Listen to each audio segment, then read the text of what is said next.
قرآن ہاتھ میں اٹھا کر نہیں دیکھا، عرصہ دراز گزر گیا، بات بات پہ جھوٹ، غیبتیں، چغلیاں، لیگ پولنگ، بہت سے مال دبا کر بیٹھے ہوئے ہیں، مسلسل حرام کما رہے ہیں، اور پھر ہیں عاشق رسول۔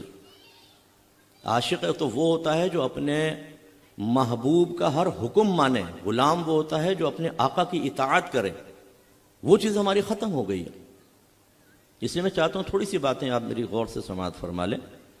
تو سیدنا شیخ عبد القادر جیلانی رضی اللہ تعالیٰ عنہ بہت بڑے عالم بھی تھے اور مفتی بھی تھے، لیکن ہم نے ان کا یہ پہلو نظر انداز کر دیا۔ کرامات سناؤ ہمیں، اس میں مزہ آتا ہے۔ یوں غوث پاک نے یوں کیا، کھجور نکل آئی، یوں کیا ایک دم چیل مر کے نیچے گر گئی، یوں کیا چیز کو سونے کا بنا دیا۔ سبحان اللہ، کیا غوث پاک تھے۔ پھر لنگر کھایا، نکل گئے۔ یہ ہماری رسمی جو محافل ہیں، انہوں نے معاشرے کو ختم کر دیا۔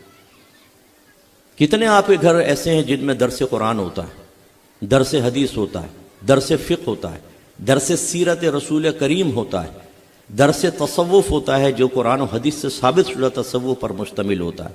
ہمارے گھر اس سے خالی ہو گئے، قرآن ہم نہیں کھولتے۔ شاید ہی آپ میں سے کوئی ایسا بیٹھا ہوگا جس نے پورے قرآن کو ایک مرتبہ پورا ترجمہ اور تفسیر سے پڑھا ہو۔ مولا علی کرم اللہ وجہ الکریم فرمایا کرتے تھے، جب میں چاہتا ہوں کہ میں اللہ سے باتیں کروں تو میں نماز پڑھتا ہوں، اور جب میں چاہتا ہوں کہ میرا رب مجھ سے کلام فرمائے تو میں قرآن پڑھتا ہوں۔ اور یہاں حالت یہ ہے کہ قرآن اگر پڑھا بھی ہے تو یہ نہیں پتا ہوتا کہ اللہ کیا بیان فرما رہا ہے، وہ پڑھے جا رہے ہیں، عربی پڑھے جا رہے ہیں، ثواب تو اس کا بھی ہے، لیکن اس مقصد کے لیے قرآن نازل نہیں ہوا تھا۔ شاید ہی ہمارا کوئی ایسا گھر ہو جس میں سیاہ ستہ کا سیٹ ہو، بخاری، مسلم، ترمذی، نسائی، ابو داؤد، ابن ماجہ۔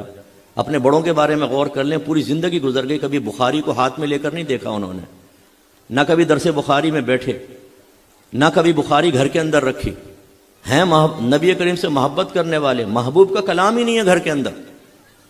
سیرت کی ایک کتاب ہمارے گھر کے اندر نہیں ہے، نہ ہم نے سیرت پڑھی ہے۔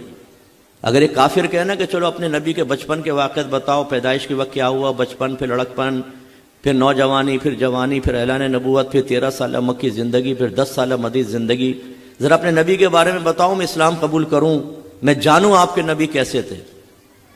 مجھے پتا ہے کہ آپ میں سے کتنے بتا سکتے ہیں۔ ہاں، انڈیا کی کون سی فلم ہے، کون کون سی ہیروئن آئٹم سانگ کرتی ہے، کون کون سی فلم بلاک بسٹر جا رہی ہے، WWE کا کون کون ریسلر ہے، UFC کے اندر کون سی فائٹ چل رہی ہے، ہالی ووڈ کی کون سی ہارر فلم ہے، کون سی ایکشن مووی ہے، ایک ایک چیز کے بارے میں پتا ہوگا نوجوان۔ یہ ہم نے جو رسومات ادا کی ہیں نا، اس کا بھیانک نتیجہ یہ ہے کہ ہماری قوم اپنے اصل مذہب سے دور ہو چکی ہے۔ جس اصل مذہب کو اختیار کر کے، اس کے تقاضے کے مطابق عمل کر کے، اس کی تبلیغ کر کے ہمارے اکابرین آسمان کے ستارے بنے تھے۔ یہ کوئی بچوں کو منع کر سکتا ہے؟ پیچھے جو بچے کھیل رہے ہیں، اگر پاسبل ہو تو کوئی ایک آدھ جا کے پیار سے ان کو سمجھا دو۔ تو ہماری صورتحال یہ ہے۔ اچھا، پھر اس پہ المیہ یہ ہے کہ اگر کوئی عالم دین اپنا فرض منصبی سمجھتے ہوئے سمجھانے کی کوشش کرے تو مت کر نصیحت ناصحا، دل میرا گھبرائے ہے، اس کو دشمن جانوں ہوں جو مجھ کو سمجھائے۔ ہمیں مت سمجھاؤ، ہم تو ویسی ولایت کے اعلیٰ مقام پر فائز ہیں، 7ویں آسمان پر ہے، کیونکہ مسلمان کے گھر میں پیدا ہوں۔ کوئی اگر عالم دین یہ جرأت کر لے کہ ہمیں ہمارے گناہوں کا احساس دلائے، ہمیں آئینہ دکھائے، ہم جو خوش فہمی کے 7ویں آسمان پر ہیں ان سے اتار کر زمین تک پہنچا دے، تو ہمیں کوفت شروع ہو جاتی۔ ہم چرس پئیں، ہم موالی ہوں، آوارگر دوستوں کے ساتھ دوستیاں کریں، دوسروں کی ماں بہنوں کے خیالات ذہن میں لا کے، زنا کا تصور لا کے حصول لذت کریں، پھر بھی ہمیں کہو کہ یہ عاشق رسول ہیں، یہ نیک ہیں، یہ متقی ہیں، یہ پرہیزگار ہیں۔ چرسی کو چرسی کہہ دیں، ناراض ہو جاتا ہے۔ رشوت خور کو راشی کہے، ناراض ہو جاتا ہے۔ فراڈی کو کہیں کہ تو پکا فراڈی ہے، ناراض ہو جاتا ہے۔ اب حالت یہ چل رہی ہے، لیکن ہمارا کام، ایک عالم کا کام یہی ہے کہ وہ شعور بیدار کرے۔ تو میں خاص طور پہ اپنے نوجوانوں سے کہتا ہوں کہ میرے بچوں، اپنے اکابرین کو صرف ایک کہانی، قصے، کرامات یا ان کی سوانح حیات تک محدود رکھ کر نہ سنیں، بلکہ اپنے اندر ایک فکری، ایک سوچ کے اعتبار سے، باطنی کیفیات کے اعتبار سے، عمل کے لحاظ سے، اخلاق اور کردار کے لحاظ سے انقلاب پیدا کرنے کے لیے سنیں۔ اگر یہ چینج آپ نہیں لے کر آئیں گے تو آخرت میں بہت مسائل ہیں۔ اللہ تعالیٰ فرماتا ہے وَذَرُوا الْإِثْمَ ظَاهِرَهُ وَبَاطِنَهُ، اس کا معنی یہ ہے کہ اے لوگو گناہوں کو چھوڑ دو، ظاہری گناہ بھی چھوڑ دو، باطنی گناہ بھی چھوڑ دو۔ ان الذین یکسبون الاثم، جو لوگ گناہ کا ارتکاب کریں، سیجزون بما کانوا یقترفون، تو جو کچھ انہوں نے عمل کیا ان قریب اس کا بدلہ دیے جائیں گے۔ اصل چیز یہ ہے کہ ہمارے اکابرین نے نہ صرف اللہ تبارک و تعالیٰ کے احکام کو پورا کیا بلکہ جن چیزوں سے منع کیا اس سے بھی باز آئے۔ انہوں نے ظاہری باطنی گناہوں سے اپنے آپ کو بچایا ہے، انہیں احتساب کا خوف ہوتا تھا۔ ہمارے ہاں اب یہ ایک روش آ گئی ہے کہ جن چیزوں کو ہم نیک عمل کہتے ہیں ان کو تو تھوڑا بہت اختیار کر لیتے ہیں، نماز پڑھ لی، 11ویں کر لی، 12ویں کر لی، نعت خوانی میں آ کر بیٹھ گئے، غریبوں کی مدد کر دی، بچیوں کی شادی کر دی، بہت اچھی بات ہے، اللہ تعالیٰ برکت عطا فرمائے۔ لیکن اس کی جانب مخالف جس کے بارے میں اللہ بیان فرما رہا ہے کہ ظاہری باطنی گناہ سے بچو، جو گناہ گار ہوگا بروز قیامت اسے اس کا بدلہ دیا جائے گا، اس پر توجہ نہیں۔ اور یہ اتنی خطرناک چیز ہے کہ میں نے دیکھا ہے کہ اگر کسی کے چہرے پر داڑھی ہے، سر پہ امامہ ہے، وہ کچھ نیک عمل کر رہا ہے لیکن گناہ بھی کر رہا ہے۔ ایک بہن نے برقع پہنا ہوا ہے، نقاب بھی پہنا ہوا ہے، اور بظاہر کچھ نیک عمل بھی کر رہی ہیں لیکن ساتھ ساتھ گناہ بھی کر رہی ہیں، لیکن اپنے ذہن میں صرف اپنے نیک اعمال کی لسٹ رکھی ہوئی ہے، گناہوں کے بارے میں توجہ نہیں ہے کہ یہ جو ہم غلط کام کر رہے ہیں یہ کتنا خطرناک ہے۔ میں آپ کو مثال دیتا ہوں کہ نبی کریم صلی اللہ علیہ وسلم کی بارگاہ میں ایک عورت کا ذکر ہوا کہ یا رسول اللہ، ایک عورت ہے وہ دن میں روزے رکھتی ہے، رات کو اٹھ کے نمازیں پڑھتی ہے، یعنی فرض تو پورے کرتی ہے، نوافل کا عالم یہ ہے، دن میں روزہ، رات کو تہجد، لیکن اپنی زبان سے لوگوں کو اذیت اور تکلیف پہنچاتی ہے۔ آپ کے نبی نے فتویٰ دیا لا خیر فیہا ہی فی النار، اس میں کوئی بھلائی نہیں ہے، وہ جہنم میں ہے۔ پھر عرض کیا رسول اللہ، ایک عورت ہے کہ جو صرف فرض نماز، فرض روزے پوری کرتی ہے، یعنی نوافل کی کوئی کثرت نہیں اس کے پاس، اور وہ پنیر کے معمولی ٹکڑے صدقہ کرتی ہے لیکن اپنی زبان سے کسی کو اذیت اور تکلیف نہیں پہنچاتی۔ سرکار نے فرمایا ہی فی الجنہ، وہ جنت میں ہے۔ آپ نے دیکھا تہجد گزار ہے، ہاتھ میں تسبیح لی ہوئی ہے، دن میں روزے رکھ رہی ہے، لیکن توجہ نہیں ہے کہ میں گناہ بھی کر رہی ہوں۔ نبی کریم نے فرمایا جہنم میں جائے گی۔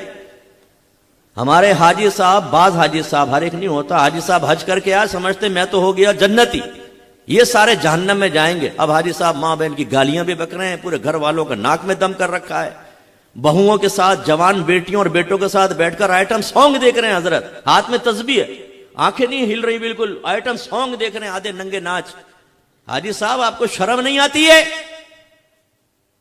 حافظ صاحب تمہیں شرم نہیں آتی ہے کہ حفظ کرنے کے بعد آوارہ گرد لڑکوں کے ساتھ گندی چیٹ کرتے ہو بیٹھ کر، لڑکیوں کے ساتھ رات کے 2:30 بجے لڑکیوں سے دوستی کرتے ہو؟ شرم نہیں آتی؟ چہرے پہ تمہارے داڑھی ہے، حافظ اپنے نام کے ساتھ لکھ لیا ہے، لیکن تمہیں اتنا احساس نہیں کہ تم گناہ کر رہے ہو، میدان محشر میں اس کا حساب دینا ہوگا۔ اللہ نے بیان فرما دیا ہے لیکن توجہ نہیں ہے صاحب۔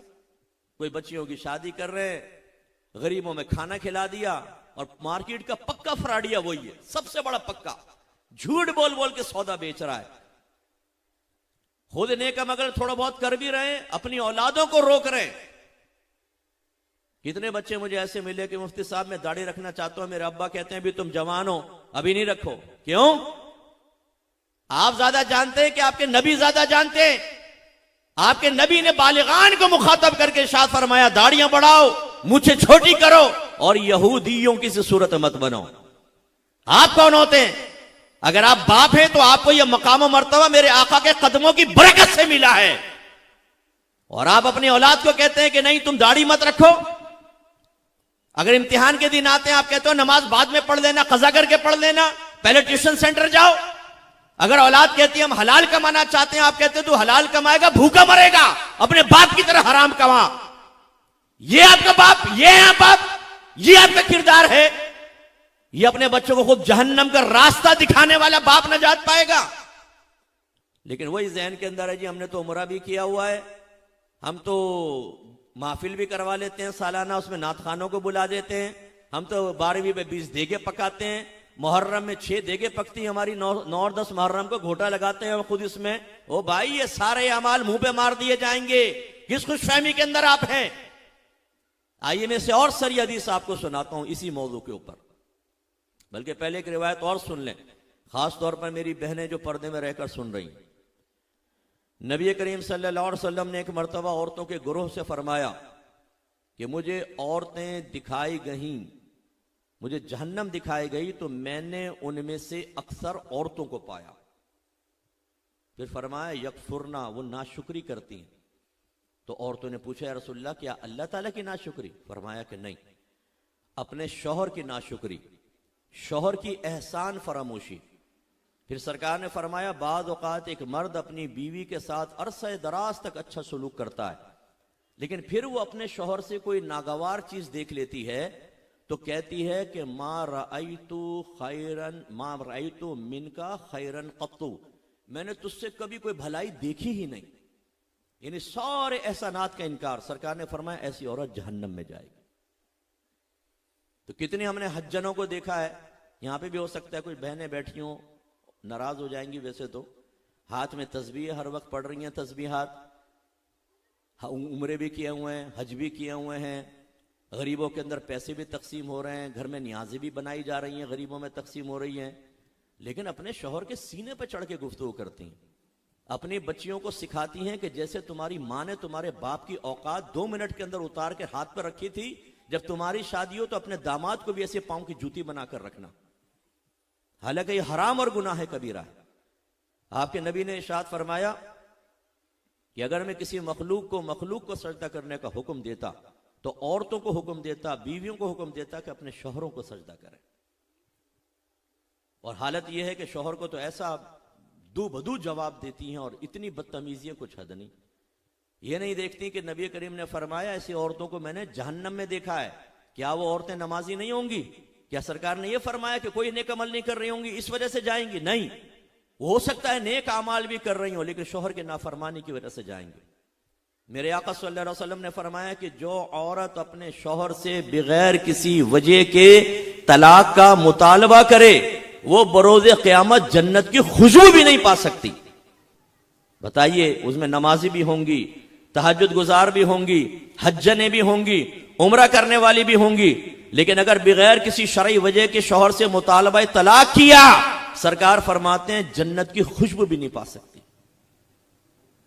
آپ اندازہ کریں کہ ہم کتنے خطرے میں ہیں، گناہوں، ظاہری گناہ کا پتہ نہ باطنی گناہ کا پتہ۔ کتنے ایسے نوجوان بیٹھے ہوں گے جو تھوڑے بہت نیک عمل کرتے ہیں اور پھر لڑکیوں کے ساتھ گندی چیٹ، ان کو بلیک میل کرنا، ان سے دوستیاں کرنا، فیک آئی ڈیز بنا رکھی ہیں، نام ہے محمد اکرم اور زلیخا کے نام سے بنائی ہوئی اور پاگل بنا رہے ہیں۔ اچھا یہ نہیں پتا کہ سامنے جو اللہ رکھی ہے وہ بھی محمد اکرم ہے، اور یہ حرکتیں کر رہے ہیں۔ صاحب ماں کہہ رہی ہے، ابا کہہ رہے ہیں بھئی ہمارا بچہ بڑا نیک ہے، جی آپ کی نگاہوں میں بڑا اچھا نیک ہے، آپ کے سامنے بچہ کون سا آئٹم سانگ پہ ڈانس کرے گا؟ آپ کے سامنے کون سا لڑکی کو آنکھ مارے گا؟ آپ کے سامنے کون سا ماں بہن کی گالیاں بکے گا؟ جب یہ بے تکلف دوستوں کے درمیان ہوتا ہے تب اس کی چھلانگیں دیکھا کرو۔ کسی کے محلے کی کوئی بہن نہیں بچی، کوئی ماں نہیں بچی، کوئی بھابھی نہیں بچی جس کا تذکرہ نہ کر دے۔ ایسی معلومات پوری لسٹیں بنا کر رکھی ہوئی ہیں۔ ڈرگز یہ یوز کر رہے ہیں، جوا یہ کھیل رہے ہیں، تاش گڈیاں ان کے ہاتھ میں ہیں، اور ماں کہتی ہے میرا بچہ تو کسی برائی میں نہیں ہے، نیک ہے۔ بھائی نیکی کا کون سا تصور ہے؟ اس لیے بعض اوقات ہم ایک طرف جا رہے ہوتے ہیں، دوسری طرف نہیں۔ کچھ ایسے بھی ہوں گے، اور ہماری زندگی میں بہت آئے، تبلیغی زندگی میں، کہ اپنی بہنوں کی وراثتیں دبا کر بیٹھے ہوئے ہیں۔ میں ایک دفعہ کلفٹن ایک جگہ 40ویں کا بیان کے لیے جا رہا تھا تو ایک فون آ گیا خاتون کا، کہنے لگے صاحب آپ یہاں آ رہے؟ میں نے کہا جی آ تو رہا ہوں، آپ کو کس نے بتایا؟ کہنے لگی وہ اصل میں ہمارے والد صاحب کا انتقال ہوا، ان کا 40واں ہو رہا ہے اور میرے بھائی نے آپ کو انوائٹ کیا ہے بیان کے لیے، لیکن برائے مہربانی جب آپ آئیں نا تو جو بھی آپ بیان کریں لیکن ساتھ ساتھ یہ بھی بیان کر دیجئے گا کہ ابا کا 40واں کریں تو بہنوں کو وراثت بھی دے دیں۔ یعنی وراثت دبا کے بیٹھے ہوئے ہیں، بہنوں کا حق دبا کر بیٹھے ہوئے ہیں، کسی کے بنگلوں پہ قبضہ کیا ہوا ہے، جعلی کاغذات بنا کے کسی کے پلاٹ دبائے ہوئے ہیں، اور یہاں ماتھے پہ نماز کا نشان ہے، ہاتھ میں تسبیح حاجی صاحب کے۔ یہ خیال ہی نہیں کہ میدان معاشر میں اس کا کوئی حساب بھی دینا ہے کہ نہیں دینا. پھر جا کے جب میں نے بیان کیا تو میرے ایک دوست تھے، ان کو میزبان کہنے لگا یہ مفتی صاحب کو کس نے بتایا کہ میں نے بہنوں کو وراثت نہیں دی؟ مفتی صاحب کا کیا خیال کر رہے ہو، کیا خوف کر رہے ہو، کیا شرم ہے عالم دین کی جب تم خدا سے نہیں ڈرتے ہو، اس کے رسول سے شرم نہیں کرتے ہو، جب تم اکابرین کی تعلیمات کا مذاق اڑاتے ہو اپنے عمل کے ذریعے، وہ شرم و حیا نہیں ہے تو مجھ جیسے ادنا آدمی کی کیا اوقات ہے؟ مجھ سے کیوں ڈر رہے ہو، مجھ سے کیوں شرما رہے ہو؟ اللہ سے ڈرو. اس لیے میرے آقا صلی اللہ علیہ وسلم نے بڑی پیاری سوچ عنایت فرمائی. فرمایا جب تم نماز پڑھو تو اس طرح پڑھو جیسے تم اللہ کو دیکھ رہے ہو، اور اگر تم اپنے رب کو نہیں دیکھتے تو وہ تو تمہیں دیکھ ہی رہا ہے. لوگوں کے سامنے نیک بننے کا ڈرامہ کرنے والوں، تنہائی کے اندر جب آپ ہوتے ہیں یا بے تکلف دوستوں کے درمیان ہوتے ہیں تب بھی اللہ تعالیٰ آپ کو دیکھ رہا ہوتا ہے. اصل تو خوف اس وقت ہونا چاہیے. پبلک کے سامنے عزت بنانے کے لیے آدمی گناہوں سے بچ جائے تاکہ لوگ مجھ پہ تنقید نہ کریں، میری عزت کا بھرم رہ جائے، میری بنی بنائی عزت خراب نہ ہو، تو تنہائی میں بھی اللہ تعالیٰ کا احساس کرنا چاہیے. سرکار نے صحابہ سے فرمایا کوئی کسی کے سامنے اپنا ستر نہ کھولے. صحابہ نے عرض کیا رسول اللہ جب ہم تنہا ہوتے ہیں تب؟ میرے آقا نے ارشاد فرمایا اللہ اس بات کا زیادہ حقدار ہے کہ اس سے شرم کی جائے.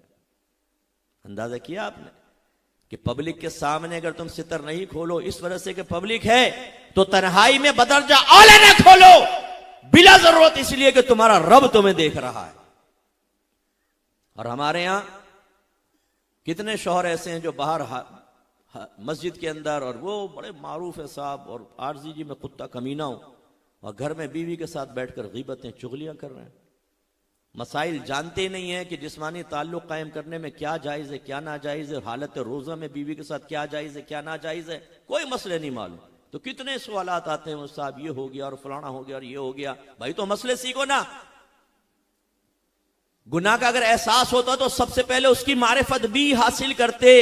لیکن آپ نے وہی اپنے بچوں کو دیکھو ناظرہ پڑھا دیا، حفظ کروا دیا، 6 کلمے، ایمان مفصل، ایمان مجمل، اس کے بعد نماز سکھا دی، اس کے بعد ہم نے ساری سنت کے مطابق دعائیں سکھا دی، لو جی بچہ کامل ہو گیا. گناہ کون سکھائے گا؟ گناہوں کی معرفت کون دے گا؟ اپنے بچوں کو ادھورا علم دینے کے بعد، ایک طرف کا علم دینے کے بعد ہم خود اپنے گھر میں مجرم بناتے ہیں. ہم نے اپنے بچوں کو مجرم بنایا ہے، اللہ تعالیٰ کا باغی ہم نے بنایا ہے، قرآن و حدیث کے خلاف چلنے والا ہم نے بنایا ہے. ماں باپ جب گناہ کر کے اپنے بچوں کو اللہ رسول کے خلاف گناہ کرنے پر دلیر کر رہے ہوں تو پھر کسی کا قصور نہیں، ان ماں باپ کا قصور ہے. اس لیے ذرا ہمیں اس کا خیال کرنا چاہیے ہم کر کیا رہے ہیں. کتنے لوگ پیسہ انویسٹ کرتے ہیں، کوئی خیال نہیں کہ یار اس میں ذرا کسی عالم سے مسئلہ معلوم کر لو، تم سود تو نہیں کھا رہے ہو. کتنی بہنوں نے کہا کہ مفتی صاحب، ہمارے بہنوں نے کہا 2 لاکھ روپے دیں، ہر مہینہ 1000 روپے تمہیں پروفٹ دوں گا. جب آپ انویسٹمنٹ کرتے ہیں تو کوئی فکس رقم پروفٹ کے طور پر طے نہیں کر سکتے، ورنہ اس میں مانوی لحاظ سے سود بنتا ہے. کتنوں نے بینکوں کے سیونگ اکاؤنٹ میں، اسلامک بینکنگ کی بات نہیں کر رہا ہوں، عام بینکوں کے سیونگ اکاؤنٹ میں پیسہ رکھوایا، وہاں سے پیسہ لے رہے ہیں، سود، خالصتاً سود ہے. ایسی گورنمنٹ کی کوئی بھی اسکیم جس میں آپ پیسہ رکھوائیں اور کوئی تجارتی اس کے اندر معاہدہ نہ ہو، جو پروفٹ آ رہا ہے سارا سود، حرام کھا رہے سود. سود کا 1 درہم ایسا ہے جیسے اپنی ماں سے 30 مرتبہ زنا کرنا، اور زنا کر رہے ہیں گھر کے اندر، یعنی یہ مانوی زنا، سود کھا رہے ہیں دبا کے. کیوں پوچھیں مفتی صاحب سے؟ پروفٹ یہاں سے بھی آ رہا ہے یہاں سے بھی آ رہا ہے. بیوائیں کہتی ہیں مفتی صاحب وہ ہمیں بیوہ ہو گئی تھی تو میں نے سارا پیسہ بینک میں رکھوا دیا، اب اسی سے میرا گزارا ہو رہا ہے. تو کیا مطلب؟ بیوہ ہونے کا مطلب ہے اب گن پوائنٹ پہ موبائل چھین ہوگی، اور ہم یہ کہیں کہ چونکہ بیوہ ہے موبائل چھیننا جائز ہے. آپ محلے میں چوریاں کرو گے اور ہم یہ کہیں کہ بیوہ ہے تو چوری کرنا جائز ہے. جب یہ دونوں چیزیں جائز نہیں تو بیوہ ہو کے سود کھانا کہاں سے جائز ہو گیا؟ اور جہاں ریٹائر ہوئے پیسہ ملا سارا بینک کے اندر رکھوا کے وہاں سے سود کھا رہے ہیں. حاجی صاحب داڑھی رکھ لیے آخری ٹائم میں حج بھی کر کے آ گئے، سود کھا رہے ہیں گھر کے اندر، اور اپنی اولاد کو سکھا رہے ہیں کہ آخری ٹائم کے اندر بھی اپنے باپ کی طرح اللہ تعالیٰ کی نافرمانی کا سلسلہ منقطع نہ کرنا جیسے تمہارا باپ بے خوف رہا. یہ توجہ کرنے کی ضرورت ہے، گناہوں سے بچنے کی ضرورت ہے. آئیے اب میں آپ کو ایک حدیث سناتا ہوں، اور یاد رکھیں کہ سب سے پہلے میں اپنے سامنے آئینہ رکھوں گا، یہ مجھ پہ لازم ہے، فرض ہے۔ اگر میں آپ کو ڈانٹوں، آپ کو ڈپٹوں، آپ کو پیار سے بات کروں، آپ کو بھاشن دوں، آپ کو اصلاح کی کوشش کروں، تربیت کروں، اور ایک عالم دین اپنے آپ کو بھول جائے، یہ سب سے بری چیز ہے اس عالم دین کے لیے۔ امام غزالی رحمۃ اللہ علیہ فرماتے ہیں کہ اس عالم پر افسوس ہوگا کہ جب میدان معاشر میں اس کی ہدایت اور تربیت سے لوگ جنت میں چلے جائیں اور وہ اپنی بے عملی کی وجہ سے جہنم میں چلا جائے۔ اس لیے آپ یہ نہیں سوچے گا مفتی صاحب ہمیں سامنے بٹھا کے دیکھیں ایسے سے ڈانٹ رہے ڈپٹ رہے ہیں، بھائی میں معافی چاہتا ہوں آپ سے پیار محبت نہ ہو نا تو میں کبھی آپ کو اس انداز سے نہ سمجھاؤں، لیکن ہمیں لرزنے کی ضرورت ہے، ہمیں ڈرانے کی ضرورت ہے، ہمارے اندر انقلاب پیدا کرنے کی ضرورت ہے۔ ہم اس وقت گناہوں کے کینسر میں مبتلا ہیں، اور کینسر کے مریض کو اگر آپ بادام پستے گھوٹ کے کہیں کہ میں اس کا دماغ تیز کرنے کے لیے ٹھنڈائی بنا رہا ہوں تو آپ سے بڑا بے وقوف کوئی بھی نہیں ہوگا۔ اس کو اس وقت آپریشن کی ضرورت ہے۔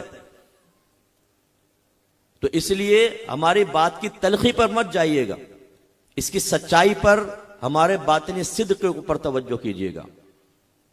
ہمارے ذہن میں یہ حدیثیں موجود رہتی ہیں اور ہر عالم کے رہنے چاہیے کہ ایک شخص ہوگا جس کو جہنم میں پھینکا جائے گا، اس کا پیٹ پھٹ جائے گا، اس کی آنتیں باہر نکلیں گی اور وہ آنتوں کے گرد ایسے گھومے گا جیسے چکی کے گرد گدھا گھومتا ہے۔ تو لوگ جمع ہو جائیں گے اور کہیں گے بھائی تو ہمیں تبلیغ دین کرتا تھا، نیکی کا حکم کرتا تھا، برائی سے روکتا تھا، تو یہاں پر؟ تو وہ جواب میں کہے گا میں تمہیں نصیحت کرتا تھا لیکن اپنے آپ کو فراموش کر چکا تھا۔ اس لیے آپ اور میں اس معاملے میں برابر ہیں، بلکہ میرا ذہن یہ ہے کہ آپ سے زیادہ میں خطرے میں ہوں، میری میدان معاشر میں زیادہ گرفت ہوگی کہ تمہیں عزت دیا تھا، احترام دیا تھا، لوگ تمہارے ہاتھ چومتے تھے، تمہیں مقام عزت پر بٹھایا، تمہیں ایک دین کی دلیل بنایا، تم نے گناہ کیوں نہیں چھوڑے؟ ہماری زیادہ گرفت ہونے والی ہے میدان معاشر میں۔ اگر کوئی عالم دین بننے کے بعد اپنے آپ کو اللہ تعالیٰ کی گرفت سے آزاد تصور کرے، سب سے بڑا نکمہ وہ ہے۔ سب سے زیادہ خوف خدا عالم دین کو ہونا چاہیے۔ تو اس لیے ایک حدیث آپ کو سناتا ہوں، لیکن دو واقعات پہلے میں سنا دوں۔ میرے بچوں، میرے بھائی اور میرے پردے میں رہ کر میری بہنوں، اللہ تعالیٰ کا خوف ہر جگہ ہونا چاہیے۔ یہ نہیں ہے کہ پبلک کے سامنے محتاط اور بے تکلف، دوستوں کے درمیان ایسا، اور تنہائی کے اندر پھر اور شترے بے مہار، نہیں۔ اللہ تعالیٰ ہمیں ہمہ وقت دیکھ رہا ہے۔ ایک بادشاہ تھا، وہ ایک دفعہ اپنے رعایا کے پاس وہ نکلا زمین پہ راؤنڈ لگانے کے لیے، ایک باغ نظر آیا، اس میں چلا گیا، دیکھا وہاں ایک مالی بیٹھا ہوا تھا اور اس کی بیوی ساتھ میں بیٹھی ہوئی تھی جو بہت خوبصورت تھی۔ تو بادشاہ کا دل اس کی طرف مائل ہو گیا اور برائی کا خیال ذہن میں آیا۔ تو بادشاہ نے مالی کو سوچا کیا کروں، اس نے کہا مالی سے کہ جاؤ تم فلاں میرا کام کر کے آؤ۔ مالی کو وہاں بھیجا اور اس کی بیوی سے کہا ذرا پورے باغ کے دروازے بند کر کے آ جاؤ۔ عورت سمجھ گئی کہ اس کے اوپر شیطان سوار ہو گیا، لیکن وہ گئی، سارے دروازے بند کر کے آ گئی۔ کہا بادشاہ سلامت، سارے دروازے بند کر دیے ہیں لیکن ایک دروازہ بند نہیں ہو رہا۔ بادشاہ نے کہا وہ کون سا؟ کہا وہ دروازہ جو میرے اور میرے رب کے درمیان ہے۔ تو بادشاہ کانپ گیا، اسی ٹائم اللہ کی بارگاہ میں توبہ کی اور وہاں سے چلا گیا۔ ایسی ایک شہر کا والی تھا، وہ گیا، اس کو ایک عورت کو نظر پڑ گئی، اس کے پاس پہنچا اور اسے کہا کہ میں تم سے برا کام کرنا چاہتا ہوں، برائی کا ارادہ ظاہر کیا۔ اس نے کہا ٹھیک ہے، میں ذرا نہا دھو کر آتی ہوں، اتنے تم یہ کتاب پڑھ لو۔ میں آئی، اس کتاب میں زنا کی سزائیں لکھی ہوئی تھی، آیات احادیث، وہ دے کر چلی گئی۔ صاحب حکمت عورت تھی، کھول کے پڑھا، دل کی دنیا بدل گئی، اسی ٹائم رکھا اور وہاں سے رخصت ہو گیا۔ میرے نوجوانوں، جب کسی عورت کو دیکھ کر آپ کا دل مائل ہوتا ہے نا، اللہ تعالیٰ اس کو جانتا ہے۔ ہم تو بہن کو گھر تک چھوڑ کر آتے ہیں نا، یوں جاتے ہیں، یوں دیکھتے ہیں، ابے ٹھہر ٹھہر، اندر گھس جاؤ، دروازہ کھول کے اندر چلے جاؤ، پورے اندر تک چھوڑ کر آئیں گے اس کو۔ شرم تو نہیں آتی ہوگی کسی کی ماں بہن کے اوپر ایسی گندی نگاہیں گاڑتے ہوئے؟ تمہاری ماں بہن کو کوئی دیکھے تو کوئی شرم نہیں آتی؟ کسی کی ماں بہن کو ان گندی نگاہوں سے دیکھتے ہوئے شرم نہیں آتی؟ تمہاری بہن کو کوئی کہے تو تم تو فوراً گریبان پکڑ لیتے ہو۔ تو ان عادات کو ترک کرنا چاہیے۔ میرے آقا صلی اللہ علیہ وسلم کے پاس ایک نوجوان آیا، کہنے لگا یا رسول اللہ مجھے زنا کی اجازت دے دیں۔ حرام، گناہ کبیرہ، اتنا بڑا فعل، صحابہ جلال میں آئے۔ سرکار نے فرمایا ٹھہر جاؤ، اس کو پہلے بیٹھو۔ فرمایا یہ بتاؤ اگر یہی گناہ کوئی تمہاری بہن کے ساتھ کرے تو کیا تم اس کو پسند کرو گے؟ کہا کہ نہیں۔ اچھا تمہاری بیٹی کے ساتھ؟ نہیں۔ تمہاری والدہ کے ساتھ؟ نہیں۔ سرکار سے رشتے گنواتے رہے، وہ انکار کرتا رہا۔ پھر میرے آقا صلی اللہ علیہ وسلم نے اپنا دست کرامت اس کے سینے پہ رکھا اور اللہ تعالیٰ کی بارگاہ میں عرض کی، اے اللہ اس کو زنا سے بیزار کر دے۔ وہ نوجوان کہتا ہے جب میں سرکار کے پاس آیا تھا تو زنا سے زیادہ کوئی محبوب شے نہ تھی، اور جب آپ کے پاس سے گیا تو اس سے زیادہ کوئی قابل نفرت چیز میرے نزدیک نہیں تھی۔ اگر میرے آقا چاہتے تو پہلے کر سکتے تھے نا، سینے پہ ہاتھ رکھتے ساری برائی کو کھینچ لیتے۔ میرے آقا کو اللہ نے بڑی طاقتوں سے نوازا جیسے بعد میں کیا، لیکن ہم جیسے لوگوں کو سمجھایا کہ جب کسی کی ماں بہن سے دوستیاں کر رہے ہو، کسی کی بیوی کو تاڑ رہے ہو، شادی کے اندر مکس گیدرنگ میں بیٹھے ہو اور کوئی میک اپ والی عورت سامنے سے نکلے اور 2 انگلیاں آیوں رکھ کر ذرا کھجانے کے بہانے اس کو تاڑ رہے ہو، اس وقت ذرا اپنی بیٹی اپنی بہن کے بارے میں بھی غور کر لو۔ کوئی تمہاری بہن بیٹی کو دیکھے تو کیا تم پسند کرو گے؟ شرم نہیں آتی؟ بچے جوان اور ٹھرکی بابا ابھی بھی دیکھ رہا ہے لڑکیوں کو، شرم نہیں آتی آپ کو؟ جوان بیٹیاں رکھنے کے باوجود اوروں کی بیویوں کو تاڑتے ہو، شرم نہیں آتی؟ اور ناراض مت ہوئیے گا، ہاتھ جوڑ کے عرض کرتا ہوں مجھے افسوس ہوتا ہے ان لوگوں پر جو ویسے تو بڑے غیرت مند ہیں کہ اگر ہمارے محلے میں کوئی بہن ہماری دروازے پہ کھڑی اور کوئی لڑکا آ کے اس کو یوں دیکھنے لگ جائے تو ہم کہیں گے اوئے کیا دیکھ رہا ہے، ادھر دراز چکا چک، میرے گھر میں دیکھتا ہے، عورت کو دیکھتا ہے۔ آپ کی غیرت کو سلام، ماشاءاللہ، بہت باغیرت ہیں آپ، بے نہیں کہہ رہا ہوں، باغیرت، غیرت والے ہیں آپ ماشاءاللہ، واقعی غصہ آنا چاہیے۔ لیکن اس وقت ہماری غیرت کہاں جا کے مر جاتی ہے جب اپنی بیوی، اپنی بیٹی، اپنی بہن کو ٹائٹ لباس پہنوا کر میک اپ کر کے ایک ایسی شادی میں بے پردہ لے جا رہے ہوتے ہیں جہاں پہ ہمیں معلوم ہے کہ مکس گیدرنگ ہوگی، ویٹر بھی ہماری بیوی کے جسم پہ نگاہ ڈالے گا، اس کے میل کزن بھی ڈالیں گے، دوسرے بھی ڈالیں گے، اس وقت شرم کیوں نہیں آتی کہ میں اپنی بیوی کو دعوت نظارہ بنا رہا ہوں؟ کون آدمی میری بیوی کے جسم کے کون سے حصے کو دیکھ کے اپنے ذہن میں گندا خیال لے کر آئے گا؟ اس ٹائم غیرت مر جاتی ہے ہماری۔ اور خاص طور پہ وہ نوجوان جنہوں نے اپنی ماں کو الٹیمیٹم دے دی، امی برقعے والی سے شادی نہیں کروں گا میں، تو کس سے کرے گا؟ ٹھمکے لگانے والی سے، ننگا ناچ کرنے والی سے، لڑکوں کے آنکھ مٹکا کرنے والی سے کرے گا؟ کیا وہ تمہاری اچھی بیوی بن سکتی ہے؟ کیا تمہارے بچوں کی اچھی ماں بن سکتی ہے؟ آوارہ اگر لڑکی سے کرو گے جو اپنے جسم کی نمائش کرتی جائے، اونچی سینڈل پہنے، اس کے جسم کا ایک ایک حصہ لوگ دیکھ رہے ہوں اور تمہاری غیرت کو بالکل کوئی احساس نہ ہو کہ میں کیا کر رہا ہوں، تو یہ ہمارے ہاں گناہوں کا کوئی خیال نہیں ہے۔ ویسے بڑے نیک پرہیزگار بنے ہوئے ہیں صاحب۔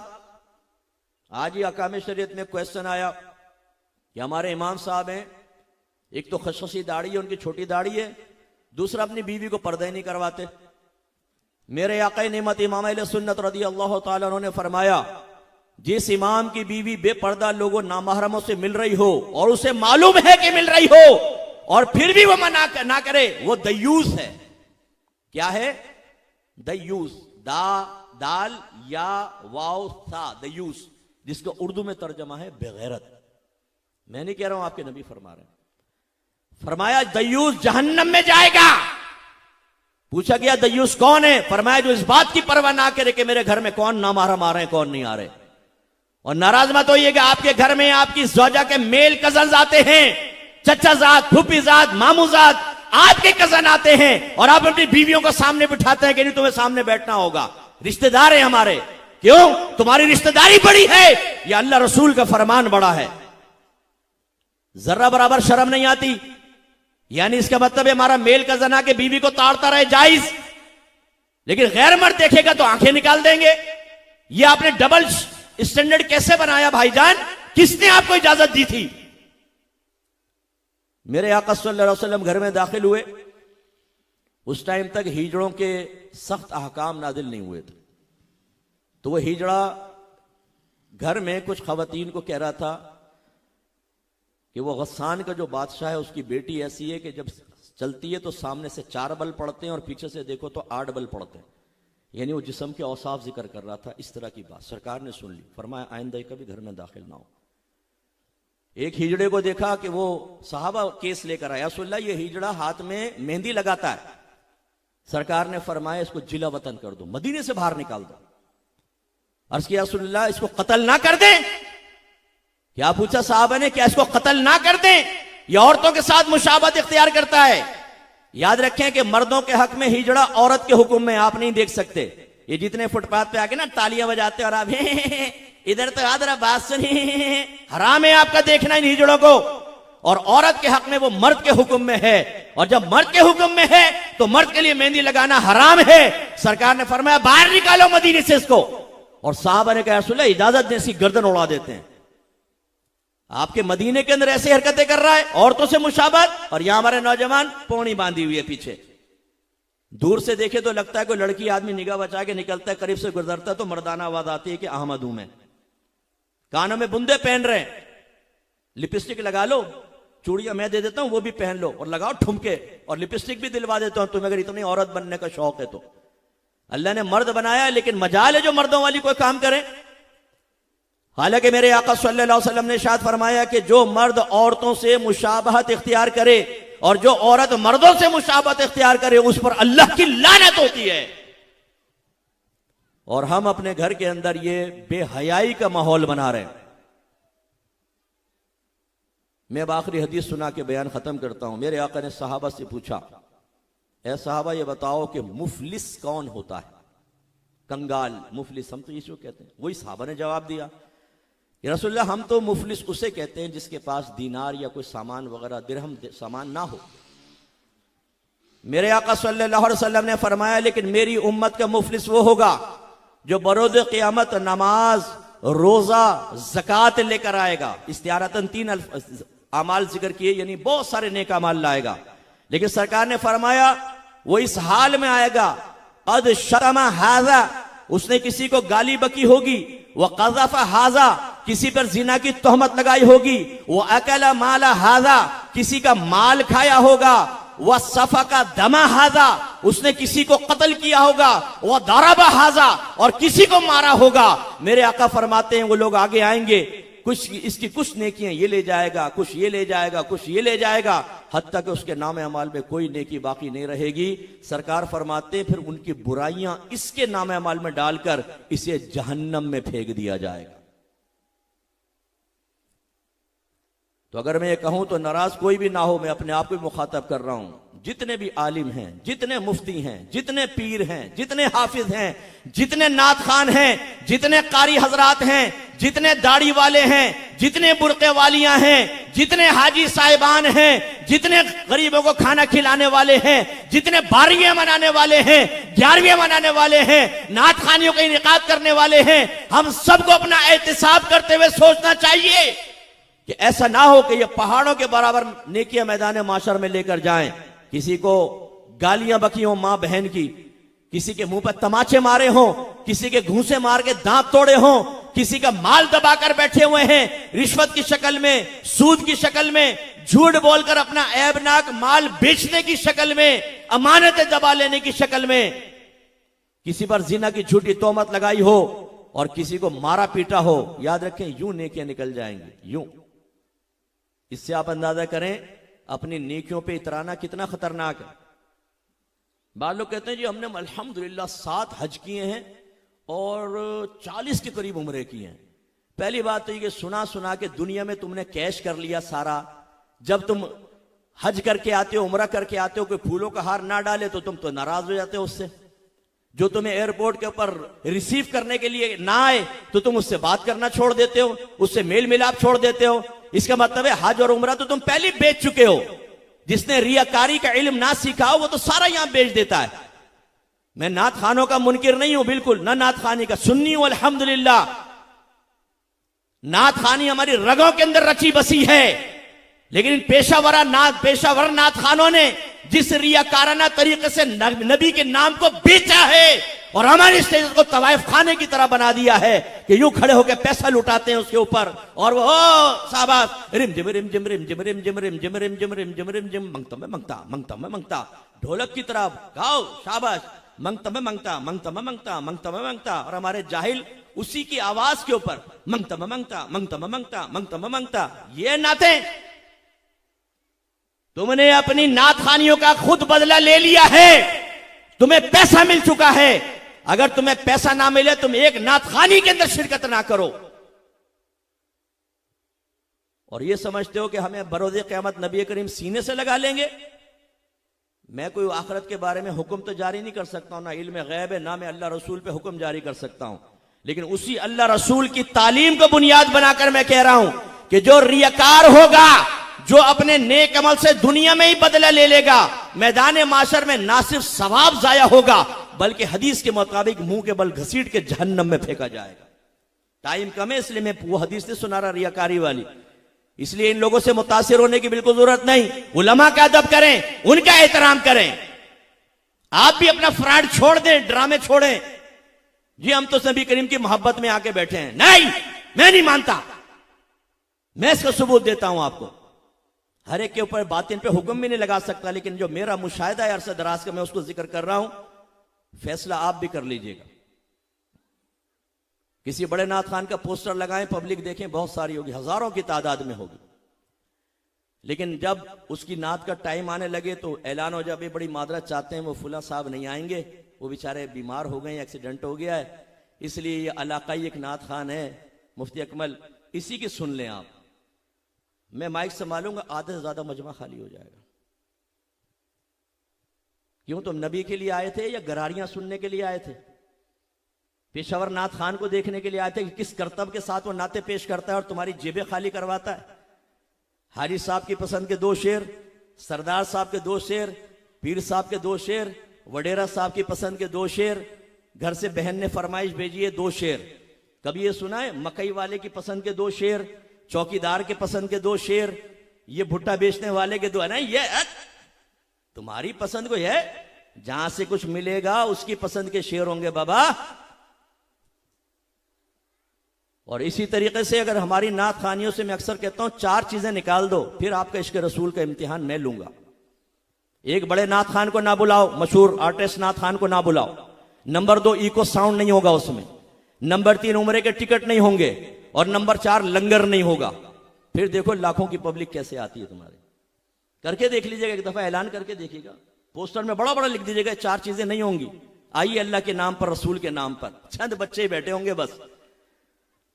اور ہمارا یہ ایک بھیانک ماحول جو بن چکا ہے جس کے اوپر آپ توجہ نہیں کرتے، کہ اگر مسجد کے اندر اعلان ہو کہ پیشہ ور نعت خان آ رہا ہے، مسجد بھری ہوگی، لیکن امام صاحب اعلان کر دیں آج عشاء کے بعد درس قرآن ہوگا، درس حدیث ہوگا، درس فقہ ہوگا، درس سیرت ہوگا، 10 آدمی سے زیادہ نہیں بیٹھے ہوں گے۔ کیا آپ کو یہ بھیانک تبدیلی محسوس نہیں ہوتی کہ جو ہمارے مذہب، ہمارے مسلک کی ریڑھ کی ہڈی تھی، قرآن، حدیث، سیرت، فقہ، تصوف، اس میں آپ کی دلچسپی صفر ہو گئی ہے، اور جس میں حس نفس ہے کہ نعت خان آپ کو بھی جھموائے گا، کیونکہ پھر تو نعت خانی اٹھے گی نہیں، پیسہ کیسے نکلے گا؟ پھر اس نے اگر 5-10 دیے، اللہ آپ کو مدینہ دکھائے، حاجی صاحب جیسا آپ کا جذبہ ہے نا، بس حاجی صاحب ادھر آئے، ادھر حاجی صاحب ادھر آئے۔ حاجی صاحب آئے تو پاجی صاحب نے کہا ارے بھائی میں اگر نہیں ڈالوں گا تو میرا، وہ بھی کھڑا ہو گیا۔ بس 2 منٹ میں یہ پیسہ نکلوانا، تو ایسے ماہر ہوتے ہیں یہ ٹیکٹ، ان کے پاس اتنے زبردست ہوتے ہیں، کبھی مولا علی کا شعر پڑھ دیں گے، کبھی بی بی فاطمہ کا، کبھی پنجتن پاک کا، پتہ ہے یہی آپ کی جیبوں کے اندر انقلاب پیدا کرے گا، اور آپ باہر نکال کے ایسی ریاکارانہ نعت خوانیاں کروا کر ہم نے اپنے مسلک کا بیڑا غرق کیا۔ ہمارے نوجوان ایسی نعت خوانیوں میں بیٹھنے کے بعد سمجھتے ہیں کہ ہماری نجات تو ہو گئی صاحب، مفتی صاحب نمازیں پڑھیں، روزے رکھیں، نہیں میرے بچوں، دھوکے میں مبتلا نہ ہو۔ نہ معاذ اللہ میں کہہ رہا ہوں کہ نعت خان آپ کو دھوکے میں مبتلا کر رہا ہے یا نعت رکھوانے والے کر رہے ہیں، لیکن ان کو خود احساس و شعور نہیں کہ اس کے منفی پہلوؤں پر توجہ نہیں، کہ آج ہمارے پاس علماء کی کتنی قلت ہے، مفتیان کرام اچھے ملتے نہیں ہیں، اور لیڈر آپ کے پاس حکمت والی سلجھی ہوئی لیڈرشپ کا فقدان ختم ہو گئے۔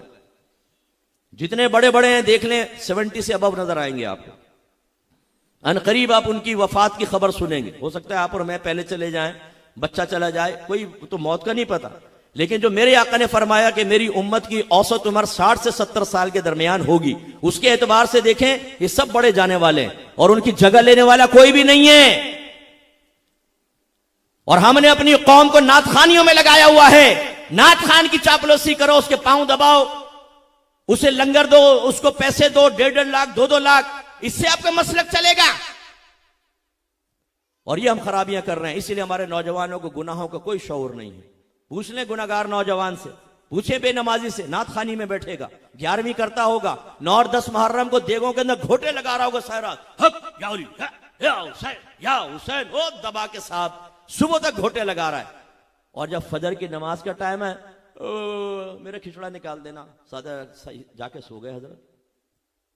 ایسے ایسی میں نے نعت خوانی دیکھی ہے، 4 5 6 ہزار کا مجمع، اور فجر کے اندر ایک صف، سارے عاشقان رسول ہیں، ہم تو ہو گئے جنتی جنتی جنتی، اللہ جنگلالا، او بھاگ گئے صاحب، جا کے بستر پہ پڑ گئے.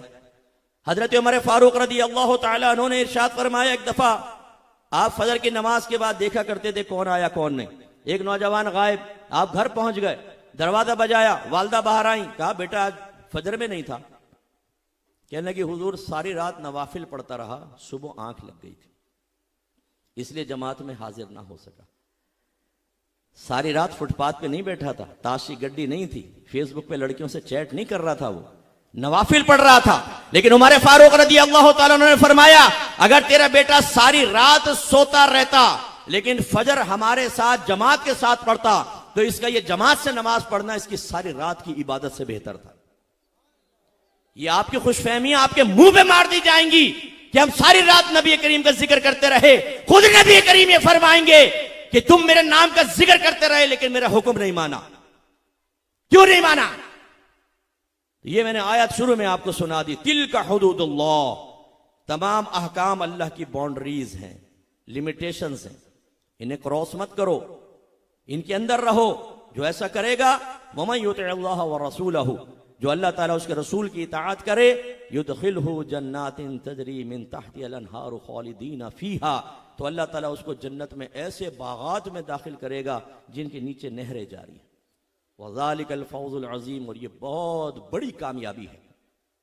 لیکن اس کے برعکس جس کو آپ نے ہم نے فراموش کر رکھا ہے، سرکار نے فرمایا وَمَن يَعْصِ اللَّهَ وَرَسُولَهُ، جو اللہ اس کے رسول کا حکم نہ مانے، وَيَتَعَدَّ حُدُودَهُ، اور اس کی حدود کو کراس کر جائے، لیمیٹیشن سے آگے بڑھ جائے، گندی باتیں سوچے، گندا دیکھے، گندی دوستیاں کرے، حرام کمائے، منہ سے گالیاں بکے، غیبت چغلیاں کرے، نمازیں قضا کرے، دینداروں کا مذاق اڑائے، نبی کریم کی سنت سے مذاق کرے، اس سے نفرت کرے، یہودی والی صورت بنے، جس نے حدود پھلانگی یدخلہ نارن، اللہ اس کو جہنم میں پھینکے گا،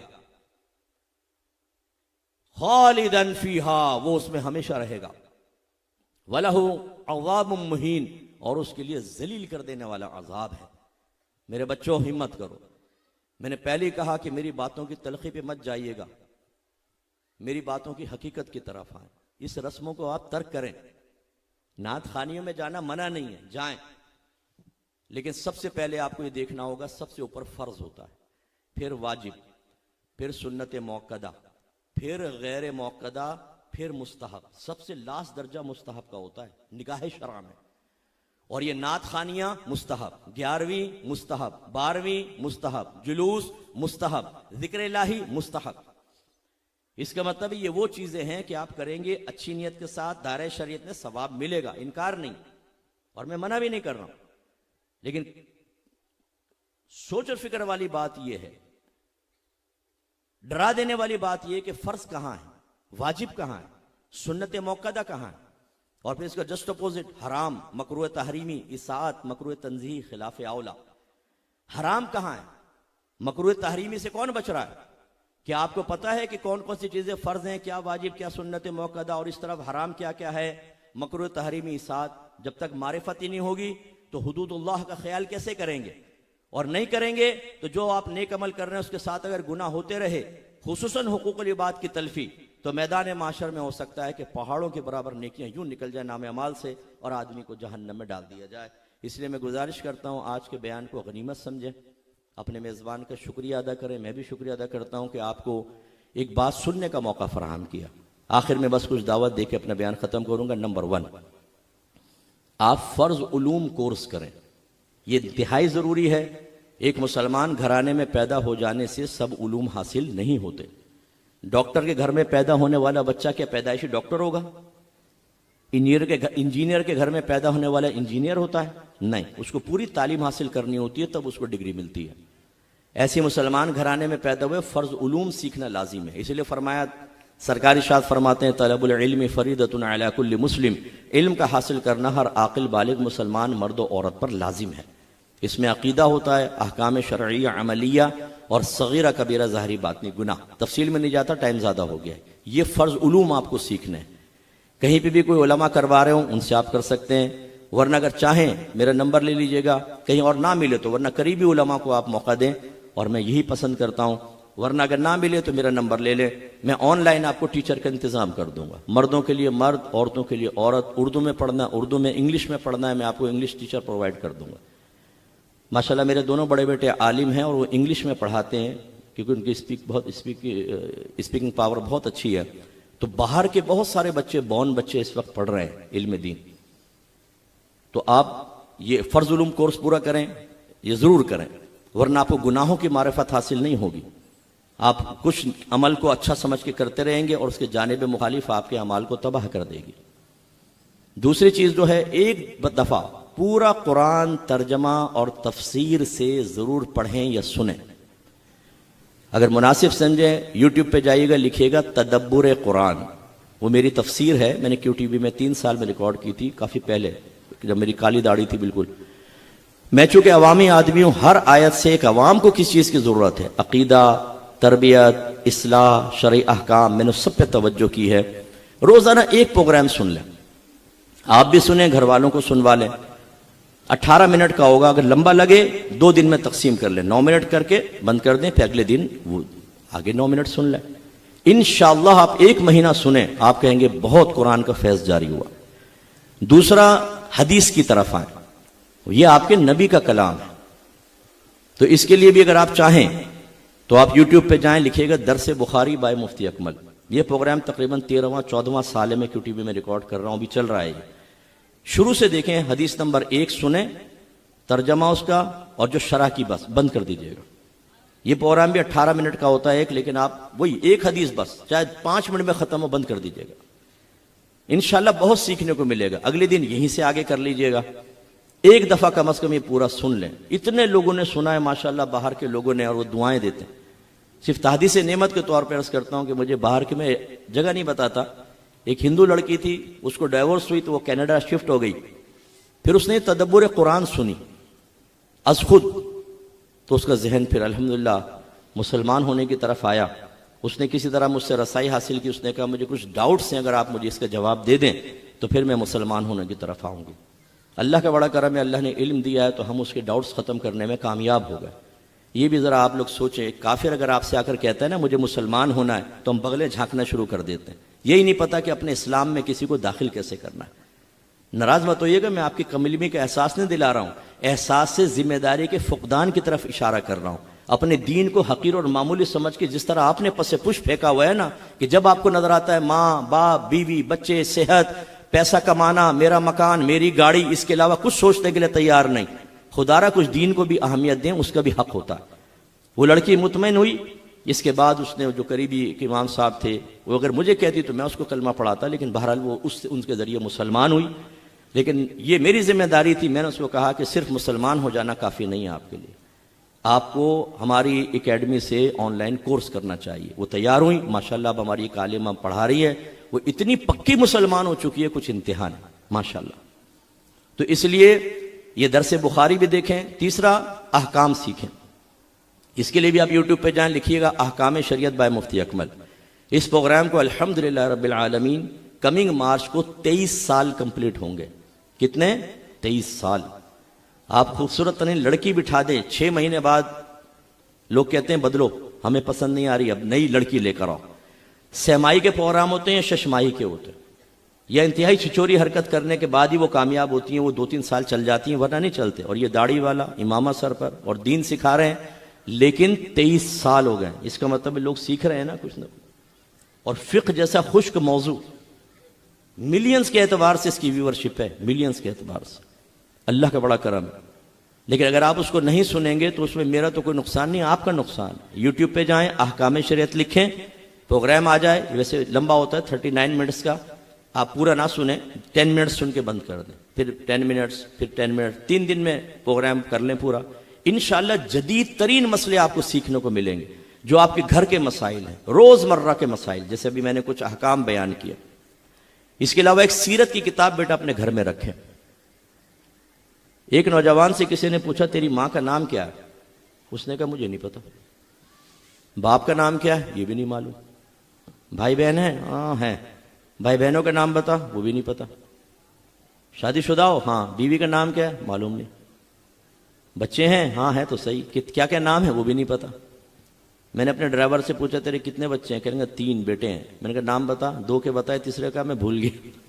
مجھے ہنسی آ گئی ہے تجھے۔ آپ بتائیں ایسے نوجوان کے بارے میں کیا کہیں گے آپ؟ بتائیے، جو کہے مجھے ماں کا نام بھی نہیں پتا، کیا کہیں گے؟ ذرا بتاؤ نا، کوئی ایک آدھ لفظ تو بولو، میرا دل ٹھنڈا ہو ذرا۔ کیا بولیں گے؟ اب آپ کو خوف ہے کہ مفتی صاحب آئیں گے ہمارے اوپر ہی، اور میں آؤں گا ضرور۔ ہمارے نبی کی ازواج امہات المومنین ہیں، ہماری مائیں۔ کتنے یہاں بیٹے ایسے بیٹھے ہیں جو اپنی ماؤں کے نام بتا سکیں؟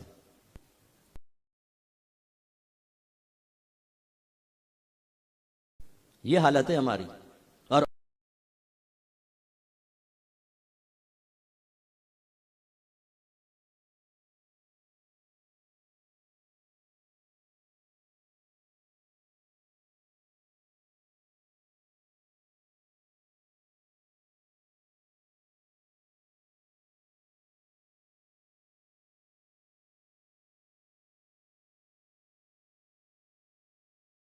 غلامی رسول میں میچ بھی قبول ہے، ہونے عشق مصطفیٰ زندگی فضول ہے۔ ہاں تمہاری زندگی بالکل فضول ہے کہ جب تمہیں نبی کی اتنی بھی معرفت، اتنی بھی دلچسپی نہیں ہے کہ اپنی ماؤں کے نام سیکھ سکیں، نبی کریم کے بیٹوں کے نام کیا تھے، بیٹیوں کے نام کیا تھے، یہ تک معلوم نہ ہو، اتنی اجنبیت۔ میں کہتا ہوں اس کو ختم کریں، حقیقت کی طرف آئیں۔ تعلیم کتنی یہ بھی نہیں معلوم ہے، جگری یار۔ آپ کہیں گے یار کیسا جگری یار؟ اب میں آپ سے پوچھتا ہوں، نبی کریم کے آپ عاشق ہیں، محبوب ہیں، محبت کرنے والے ہیں، اور سرکار کے بارے میں معلومات صفر، بالکل صفر۔ ابھی آپ مجھے کہیں گے کہ کیسا جگری یار ہے، جب پتہ ہی نہیں اس کے بارے میں پھر کہتے ہیں جگری یار، یہ کیسا جگری یار ہے؟ اب میں کہوں آپ کیسے، آپ سے مراد میں جنرل بات کر رہا ہوں، آپ کیسے عاشق رسول ہیں بھائی؟ آپ کیسے غلام رسول ہیں کہ نبی کے بارے میں کوئی معلومات نہیں؟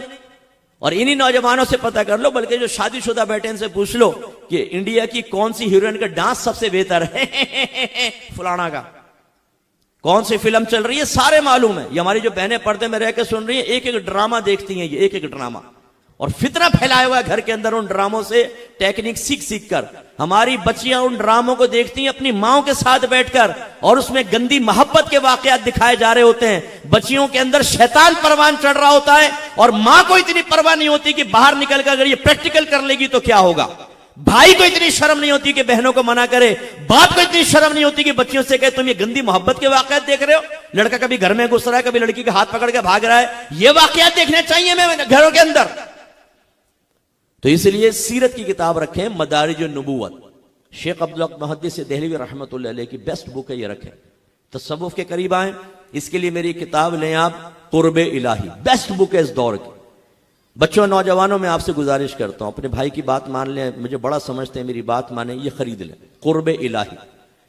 ہمیں اللہ نے دنیا میں کیوں بھیجا؟ سب سے پہلے دنیا کا آمد کا مقصد، اس کے بعد اس کو کیسے پورا کرنا ہے، کیا کیا خرابی ہوگی، کیا کیا رکاوٹ آئیں گی، بچوں کی تربیت کیسے کرنی ہے، بیوی بچوں کی کیسے کرنی ہے، مال کما سکتے ہیں کہ نہیں، جمع کرنے کے کیا شرعی احکام ہیں، کیسے اللہ کو راضی کرنا ہے، ظاہری گناہ کیا ہیں، باطنی گناہ۔ بیسٹ بک ہے اس دور کی، اس لیے نہیں کہ میں نے لکھی، پڑھ کر دیکھیں انشاءاللہ بہت خوش ہوں گے آپ۔ یہ لے لیں، اور ایک کتاب اور لے لیں، طہارت کے مسائل و احکام۔ میں اکثر دعوت دیتا ہوں، آج اپنے گھر میں جائیں، اپنے گھر میں جو بھی آپ کی خواتین کپڑے دھوتی ہیں ان سے پوچھیں کہ کپڑے پاک کرنے کا شرعی طریقہ بتا، پوچھئے گا ذرا، صوفہ پاک کرنے کا شرعی طریقہ بتاؤ، بیڈ شیٹ پاک کرنے کا طریقہ بتاؤ۔ اگر آپ کی زوجہ کہے مجھے تو نہیں پتہ، میں تو سب اٹھا کے واشنگ مشین میں ڈال دیتی ہوں، تو یاد رکھیں کہ واشنگ مشین میں ڈالنے سے یا ٹب میں ڈال کے دھونے سے کپڑے کبھی پاک نہیں ہوتے۔ ٹائم نہیں ہے ورنہ میں تفصیل بھی بیان کر دیتا۔ نتیجہ نکلتا ہے، جب میں نے لوگوں کی انویسٹیگیشن کی ہے تو نتیجہ یہ نکلا ہے کہ بہت سے لوگ ناپاک کپڑے پہن کے نمازیں پڑھ رہے ہوتے ہیں، ناپاک کپڑے پہن کے جمعہ پڑھ رہے ہوتے ہیں، اور ان کی نمازیں ان کے منہ پر مار دی جا رہی ہوتی ہیں۔ طہارت کے احکام سیکھنا فرض ہے. یہ بیسٹ بک ہے، اس میں طہارت سے متعلق تقریباً ہر ضروری مسئلہ ہے. کتنے نوجوان سے بیٹھے ہوں گے جن کو یہ نہیں پتا کہ جسم کی صفائی کتنے دن میں کرنی چاہیے اور اس کی مقدار کیا ہے. کیونکہ ابا سے پوچھتے ہوئے شرم آتی ہے، والد کو بچوں کو سمجھاتے ہوئے شرم آتی ہے، دوستوں سے معلوم کر لیتے ہیں، دوست کہتے ہیں دیکھو یار چنے کے برابر ہو جائے نا تو کھانا پینا حرام ہو جاتا ہے. ہاں یہ آیا امام اعظم کا عکس ثانی. امام اعظم بھی اس دور میں ہوتے تو اس کی شاگردی پہ فخر کرتے. انہی سے معلوم کریں گے، پپو پان والا، ٹٹا جلیبی والا، وہی بتائے گا ہمیں کہ شرعی احکام کیا ہیں. یہ پڑھ کر دیکھیں آپ کتنے گناہوں پر مطلع ہوں گے کہ ہم کتنے بڑے بڑے گناہ کر رہے ہیں. میری بہنیں پڑھیں ذرا حیض و نفاس کے مسائل، ان کو احساس ہوگا ہماری بڑی بوڑھیوں نے کیسے ہماری آخرت کی بربادی کا سامان کیا ہے. اللہ تعالیٰ سے دعا ہے کہ رب کریم جو کچھ سنا گھر میں جا کر آج اس پر غور کرنے، اپنی عملی زندگی کو اکابرین کی عملی زندگی کے تابع کرنے اور خوش فہمی کی دنیا سے باہر نکل کر حقیقت کا سامنا کرنے کی توفیق عطا فرمائے. میری کوئی بات، میں حضرت سے بھی معذرت چاہتا ہوں، آپ سے بھی معذرت خواہ ہوں، کوئی میری بات، کوئی میرا جملہ آپ کو ہرٹ کر گیا ہو تو اپنے بھائی کو معاف کر دیجئے گا. لیکن میں بڑے دل سے بات کرتا ہوں، مجھے خدا کی قسم کوئی لالچ نہیں ہے یہاں پر آنے کا. میں ڈسٹرب ہی ہوتا ہوں، میں اپنا تحریری کام میں ترجمہ قرآن اپنا کمپلیٹ کر رہا ہوں. انشاءاللہ وہ آئے گا، آپ دیکھیے گا ایک نئی چینج آپ دیکھیں گے اس ترجمہ قرآن میں، اور لوگوں کو فہم قرآن زبردست حاصل ہوگا. آپ اس کو چاہے میرا غلطی کہہ لیں، جرم کہہ لیں، میں چاہتا ہوں میری عوام جو ہے نا وہ قرآن کے قریب آئے، حدیث کے قریب آئے، سیرت کے قریب آئے، تصوف کے قریب آئے، فقہ کے قریب آئے. ہماری عوام اس سے دور ہے. یہ میرا رات دن کا مشن ہے. میں عالم بنا رہا ہوں، مفتی بنا رہا ہوں، الحمدللہ صرف عالم مفتی بناتا ہوں، نہ حافظ نہ ناظرہ قرآن. بہت سارے ادارے ماشاءاللہ کام کر رہے ہیں. میرا کام ہے عالم، مفتی، عالمہ، مفتیہ بنانا اور انشاءاللہ ان کو ٹرینڈ کر کے لیڈر بنانا. میری بات لکھ لیں آپ، انشاءاللہ ایک ٹائم آئے گا جتنے بڑے لیڈر آپ کو نظر آئیں گے ان میں اکثر حصہ الفرقان اسکالرز اکیڈمی سے فارغ شدہ لوگوں کا ہوگا، کسی نہ کسی تعلق سے انشاءاللہ. کیونکہ میں اس پہ پری پلان کام کر رہا ہوں. میری خواہش یہ ہے کہ میں مروں تو 1,00,000 عالم میری جگہ لینے والا ہو. آلٹرنیٹ میں تیار کر رہا ہوں، ابھی تو میری بڑی اکیڈمی بن رہی ہے. اس کے بعد آپ دیکھیں انشاءاللہ عز و جل اہل سنت میں ایک مزید علمی انقلاب پیدا ہوگا اگر اللہ تعالیٰ کی رحمت شامل حال رہی. فیوچر پلاننگ میری بڑی پرفیکٹ ہے. تو اس لیے میں گزارش کرتا ہوں، میری بات کا برا نہیں مانیے گا، میں بیک بون مضبوط کرنا چاہتا ہوں. میں پکے ایسے سنی تیار کرنا چاہتا ہوں کہ جو ایک قلعے کی حیثیت رکھے، کہ جو اس قلعے میں داخل ہو جائے اس کا ایمان، اس کا اعتقاد، اس کے اعمال، اس کا کردار، اس کے اخلاق محفوظ ہو جائیں. تو اس لیے ناراض تو نہیں ہوں گے آپ؟ انشاءاللہ آج جا کے ضرور لیٹ کر سنیے گا. اچھا اب میں انشاءاللہ اجازت چاہوں گا. ہماری چھٹی کبھی نہیں ہوتی. اب کل سنڈے میری کل کلاس ہے جس میں تقریباً 3 گھنٹے لگاتار پڑھاتا ہوں. چھٹی نہیں ہوتی میری، تو اس لیے میں اجازت چاہوں گا، لیکن محفل چلتی رہے گی انشاءاللہ. جو مجھے بتایا گیا آپ بالکل استقامت سے بیٹھیں گے، کوئی افراتفری نہیں ہونی چاہیے. اگر نعت خوانی ہے غور سے سنیے، اچھے بعمل نعت خوان ہوں، میرے سر کے تاج ہیں، اخلاص سے پڑھیں. میں بہت خوش ہوتا ہوں. میں اپنے زیادہ جاتا نہیں ہوں محافل کے اندر، ٹائم نہیں ہوتا، تو میں اپنے گھر پہ نعت خوانی لگاتا ہوں، یعنی یوٹیوب پہ، اور اس میں بڑے سے بڑا نعت خوان میری اطاعت کرتا ہے اور مفت میں پڑھتا ہے. بس میں نام لکھتا ہوں، وہ کہتا ہے حاضر ہوں آقا. میں کہتا ہوں فلاں نعت پڑھو، وہ فلاں نعت پڑھتا ہے. لائٹ ڈم کر کے آنکھیں بند کر کے سنتا ہوں. نعت خوانی میں بھی کرتا ہوں، اپنے گھر میں کر لیتا ہوں. آپ لوگوں کے لیکن شوق ہے یہ والی نعت خوانی کا، جس میں جھومو، ذرا یہ ہو، ذرا انٹرٹینمنٹ بھی ہو. ٹھیک ہے، یہ کریں آپ، اللہ تعالیٰ اخلاص عطا فرمائے. لیکن آج فجر کی نماز بھی پڑھیے گا، ٹھیک ہے نا؟ 5 وقت نماز کی بھی عادت بنائیں. یہ نعت خوانی اگر آپ نماز قضا کریں گے یہ نہیں بچا سکتی آپ کو، یہ کنفرم ہے، یاد رکھیں. نوافل اس وقت مقبول ہوتے ہیں جب انسان فرائض کی تکمیل کرتا ہے. ہم نے فرض چھوڑ کے سوچا کہ شارٹ کٹ مار کے نکل جائیں، اور گناہ کا راستہ تو بالکل ہی چھوڑ دیا اور پہ توجہ نہیں کر رہے. جو میں نے آج توجہ دلائی ہے، اللہ تعالی ہمیں عمل کی توفیق عطا فرمائے. اللہ تعالی جتنے علماء بیٹھے ان کا اقبال بلند فرمائے. اللہ ان کی زبانوں میں شیرین روانی تاثیر عطا فرمائے. آپ کو ان کا ادب کرنے کی توفیق عطا فرمائے. جتنے بچے میرے نعت خوان ہیں اللہ ان کو اخلاص دے، بعمل بنائے، باشرہ بنائے، اور آپ سب کو بعمل اچھا سنی بنائے. اور آپ اپنے دین کو تقویت پہنچانے کے لیے کچھ دین کا حق سمجھتے ہوئے بھی آگے بڑھ کر دین کی خدمت کریں. اللہ تعالیٰ اس کی توفیق عطا فرمائے. آمین. وآخر دعوانا ان الحمدللہ رب العالمین.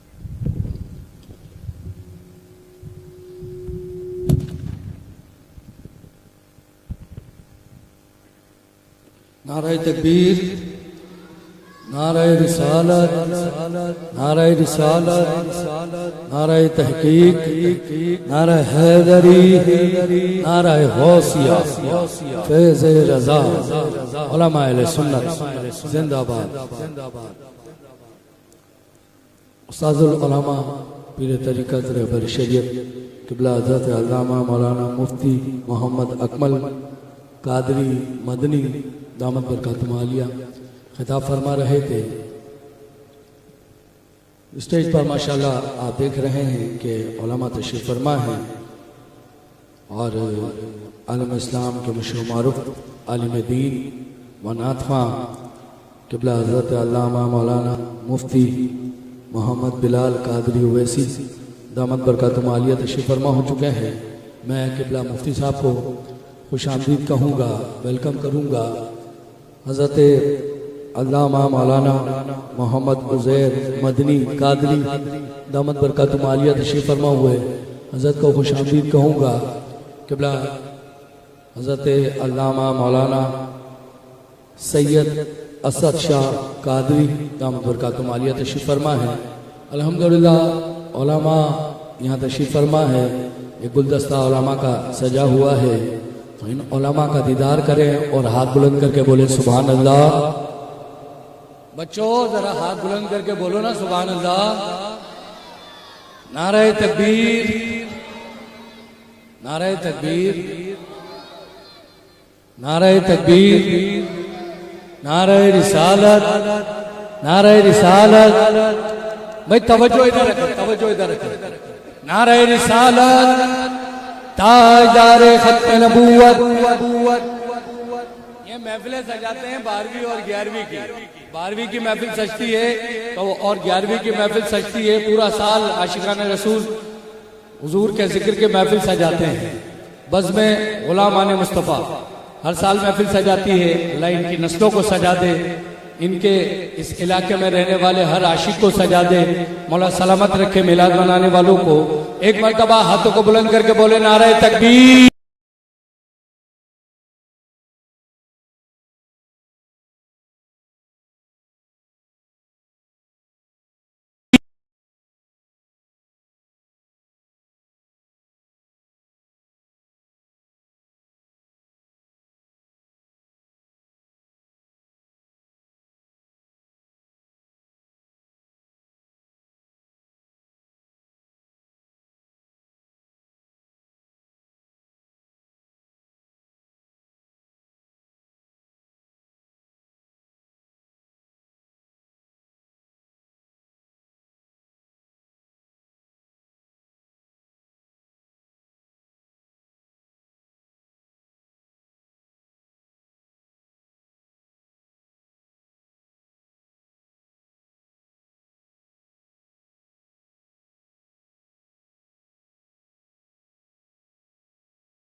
میں چاہتا ہوں کہ نبی پاک کا دیدار جلیل مانک پوری نگاہ جم گئی اس چہرہ کتابی پر